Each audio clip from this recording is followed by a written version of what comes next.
हम सब लोग हनुमान जी को प्रेम क्यों करते हैं? क्योंकि वो पहाड़ खा सकते हैं, वो कभी हार नहीं मानते, या फिर उनके अलग अलग रूप हैं इसलिए। कभी वो दयालु बन जाते हैं, कभी वो बहुत सौम्य हो जाते हैं, कभी वो उग्र से भर जाते हैं, कभी अपने अपने बल को दर्शाते हैं, कभी कभी उनके अंदर बहुत दयालुता आ जाती है, और कभी वो भक्ति में होकर एक भक्त बन जाते हैं। हनुमान जी के बहुत सारे अपने अलग अलग रूप हैं। कोई शक्ति से भरपूर तो कोई अर्थ से भरपूर। हनुमान जी की हर एक कहानी उनको अलग अलग रूप में दर्शाती है। हनुमान जी की सबसे प्रसिद्ध भूमिका एक भक्त की है, एक सच्चे भक्त की। भगवान राम के प्रति उनका प्रेम इतना गहरा है कि यह उनके व्यक्तित्व का अभिन्न अंग बन गया है। सबसे मार्मिक कथाओं में से एक लंका युद्ध के बाद की है, जब सीता हनुमान को इनाम के तौर पर मोतियों का एक हार देती है और वह हर मोती को ध्यान से देखते हुए उसे कुतरने लगते हैं। जब उनसे पूछा जाता है कि ऐसा क्यों, तो वो कहते हैं कि उनके अंदर राम को खोज रहे हैं, क्योंकि उनके लिए केवल वही मूल्यवान है। लंका के युद्ध क्षेत्र में हनुमान एक वानर सेना में बदल जाते हैं। वे समुद्र पार करते हैं, राक्षसों को परास्त करते हैं और अपनी जलती हुई पूंछ से लंका नगरी को आग लगा देते हैं। लेकिन उनके सबसे महान योद्धा क्षणों में से एक तब आता है जब वे लक्ष्मण को बचाने के लिए द्रोणागिरी पर्वत को उठा लेते हैं, यह ना जानते हुए कि कौन सी जड़ी बूटी उन्हें ठीक कर सकती है।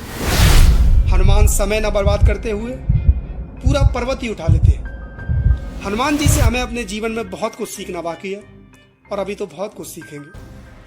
क्या आप जानते हैं, हनुमान एक प्रखर विद्वान भी थे। कहा जाता है कि उन्हें वेदों और शास्त्रों में महारत हासिल थी और वे अपने महान व्याकरणचार्य भी माने जाते हैं। महाभारत में कम प्रसिद्ध कथा में हनुमान महापंडित भीष्म से मिलते हैं और उनसे धर्म और भक्ति पर गहन चर्चा करते हैं।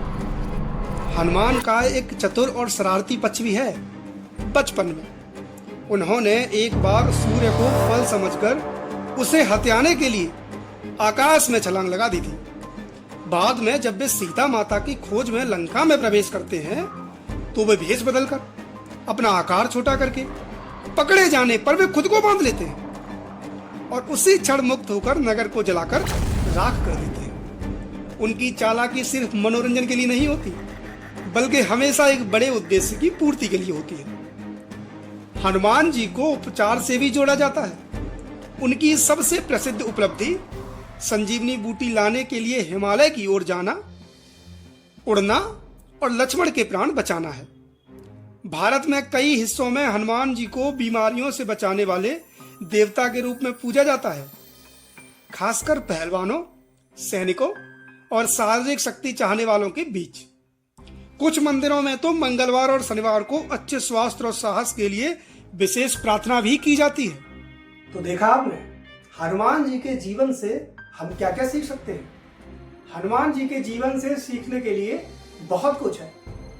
बस हमें अपना मन हनुमान जी के चरणों में लगाना है। हनुमान जी के चरणों में अपना मन लगाने के बाद हम उनसे वो सब सीख सकते हैं, उनके जीवन से वो सब सीख सकते हैं जो कि हमारे जीवन को एक अच्छा जीवन और एक सरल जीवन बना सकते हैं। हनुमान जी की ये कथाएं इतनी नहीं, बल्कि बहुत सी कथाएं प्रचलित हैं।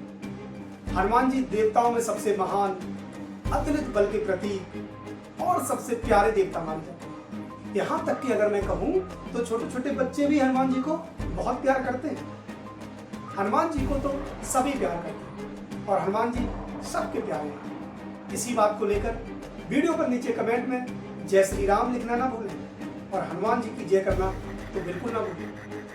वीडियो को शेयर करें ताकि ये जानकारी बहुत से लोगों तक पहुंच सके। वीडियो को लाइक करें और इस चैनल को सब्सक्राइब किए बिना ना जाए, क्योंकि हम आपके लिए ऐसी ही वीडियोस लाते रहते हैं। मिलते हैं आपसे अपनी अगली वीडियो में, तब तक के लिए जय श्री राम, जय हनुमान। मिलते हैं अगली वीडियो में।